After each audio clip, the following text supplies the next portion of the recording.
इस शख्स को भारतीय समझने की गलती ना करें। यह दिल्ली में हवाला के बहुत बड़े खेल का चाइनीज खिलाड़ी है। ये हर रोज खाते से 3 करोड़ रुपए निकलवाता था।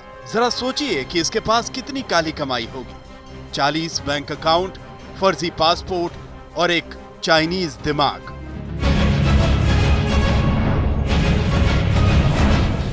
चीन में इसका नाम लुओ सेंग है, तो भारत में चार्ली पेंग। इसने अपना पूरा नेटवर्क तैयार कर लिया था।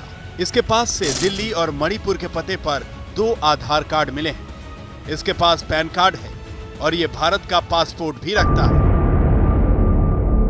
पुलिस ने ये सब इसके ठिकाने से बरामद कर लिया है। इस चाइनीज अपराधी ने अपनी भारतीय पहचान को पुख्ता बनाने के लिए मणिपुर में ही शादी कर ली थी, ताकि इस पर कोई शक ना कर सके। लेकिन हवाला के खेल में बड़े से बड़ा अपराधी फिसलता जरूर है। आयकर को जानकारी मिली थी, कोई शख्स बैंक से हर रोज 3 करोड़ रुपए निकालता है। इतना ही नहीं, चीन के इस चार्ली ने कई काल्पनिक नामों से देश में 8 से 10 बैंकों में खाते खोल रखे थे। शक गहराया तो दिल्ली, गाजियाबाद और गुरुग्राम में रिटेल शॉप, बैंक अधिकारी, चार्टर्ड अकाउंटेंट और व्यापारियों के 21 ठिकानों पर छापेमारी की गई। इस छापेमारी में जो राज खुले वो दंग करने वाले थे और सामने आया एक बड़ा हवाला रैकेट। हवाला ऑपरेशन के लिए चार्ली पेंग भारत में कई कंपनियों की नुमाइंदगी कर रहा था।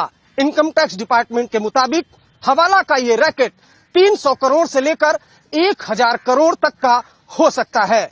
यानी एक चीनी नागरिक फर्जी तरीके से भारत की नागरिकता लेकर भारत में ही धोखाधड़ी का बड़ा खेल खेल रहा था। इनकम टैक्स डिपार्टमेंट के मुताबिक चार्ली पेंग के एनसीआर में तकरीबन 21 जगहों पर छापेमारी की जा रही है। अब आप चार्ली पेंग के खेल को समझिए। ये भारत में चीन की कंपनियों के एजेंट के तौर पर काम कर रहा था। इसने फर्जी कंपनियों के नाम से 40 से ज्यादा बैंक खाते खोले थे।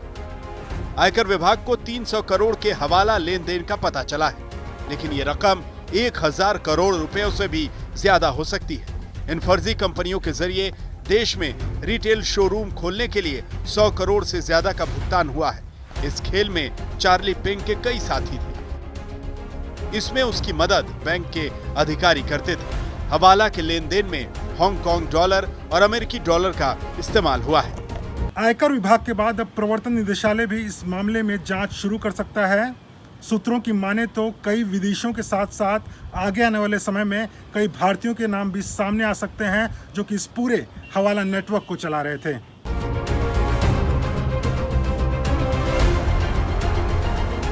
चीनी नागरिक चार्ली पेंग कोई पहली बार एजेंसियों के रडार पर नहीं आया है। इससे पहले 2018 में भी इसकी गिरफ्तारी हुई थी, लेकिन ये बेल पर रिहा होने में कामयाब रहा और छूटने के बाद फिर इसी धंधे में लग गया। चार्ली पेंग को साल 2018 में दिल्ली पुलिस की स्पेशल सेल ने धोखाधड़ी और जासूसी के आरोप में गिरफ्तार किया था। उस दौरान भी इसके पास से कई फर्जी पासपोर्ट और आधार कार्ड बरामद हुए थे। पूछताछ में चार्ली पेंग ने उस वक्त स्पेशल सेल के सामने खुलासा किया था कि ये जासूसी के लिए हिमाचल प्रदेश आता जाता रहता था। बावजूद इसके चार्ली पेंग बड़ी ही आसानी से जमानत पर रिहा हो गया।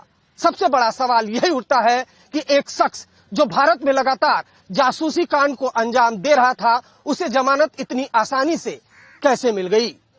अब सवाल उठता है कि भारत में चार्ली पेंग के मददगार कौन कौन है? इस खेल में कौन कौन सी बड़ी मछलियां हैं? 2018 में पकड़े जाने के बाद ही चाइनीज लिंक का पता क्यों नहीं चला? जांच में एजेंसियों को इन तमाम सवालों के जवाब तलाशने होंगे।